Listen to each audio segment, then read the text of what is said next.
نامحرم عورتیں جو آپ کا بیان سنتی ہیں، جب آپ بیان میں مزاح کرتے ہیں تو وہ بھی ہنستی ہیں ہوں گی، اس کا گناہ صرف ان کو ہوگا یا آپ کو بھی ہوگا؟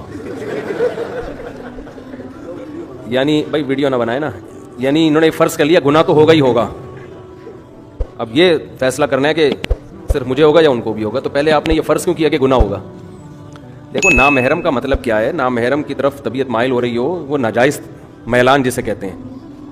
نامحرم تو رسول اللہ صلی اللہ علیہ وسلم بھی صحابیات کے لیے تھے نا، لیکن آپ نے فرمایا کہ کوئی اس وقت تک مومن نہیں ہو سکتا جب تک اپنے مال سے، اولاد سے، ہر ایک سے زیادہ مجھ سے محبت نہ کرے. تو ان میں صحابیات بھی تھیں، لیکن محبت کی قسم ہوتی ہے.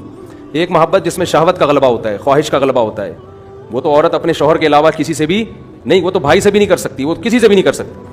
اور ایک محبت وہ ہوتی ہے جو کسی کے تقوی کی وجہ سے ہو اور کسی سے عقیدت کی وجہ سے ہو، لیکن اس میں وہ خواہش کا غلبہ نہ ہو. اب رہا یہ مسئلہ کہ احتیاط اسی میں ہے کہ خاتون کسی جوان آدمی کو نہ سنیں تو زیادہ احتیاط ہے، کیونکہ آج کل فساد کا دور ہے. تو میں تو نہیں کہتا کہ جوان لڑکیاں میرے بیانات سنیں. کسی کو بھی ذرا سا بھی اندیشہ ہے کہ کوئی خدا نہ خواستہ کوئی نیگیٹو خیالات آ رہے ہیں، اول تو کوئی آنے کا، میں کوئی فلمی اداکار تو ہوں نہیں ہے، لیکن اگر کسی کے دل میں ایسی فیلنگ پیدا ہو رہی ہے تو بھائی اس کے لیے حرام ہے سننا. ہنسنا تو دور کی بات، سننا بھی حرام ہے.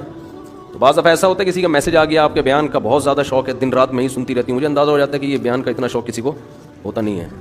تو میں کہتا ہوں آپ نہ سنیں، آپ مولانا طارق جمیل صاحب کا سن لیا کریں، یا اور بڑے بڑے بزرگ ہیں ان کا سن لیا کریں. ہم تو ویسے بھی بزرگ نہیں ہیں. تو جہاں ذرا سا بھی فتنے کا اندیشہ ہو وہاں پابندی لگائی جائے گی. اب یہ کہ 4 عورتوں کو فتنہ ہو رہا ہے تو اس کے لیے 4000 پر ہم پابندی لگا دیں، یہ تو عقل کی بات نہیں ہے نا. یا میں برقع اوڑھ کے بیٹھوں یہاں پر، تو یہ تو نہیں ہوتا. مرد کو تو اللہ نے اجازت دی ہے جہاں چاہے جائے، عورت پر پردے کا حکم ہے.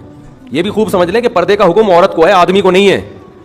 اگر کسی آدمی کو دیکھ کے کسی عورت کو فتنہ ہو رہا ہے جو کہ ہوتا نہیں ہے عام طور پر، تو پھر اس میں عورت کو حکم دیا جائے گا، آدمی کو نہیں کہا جائے گا کہ آپ آنا چھوڑ دیں.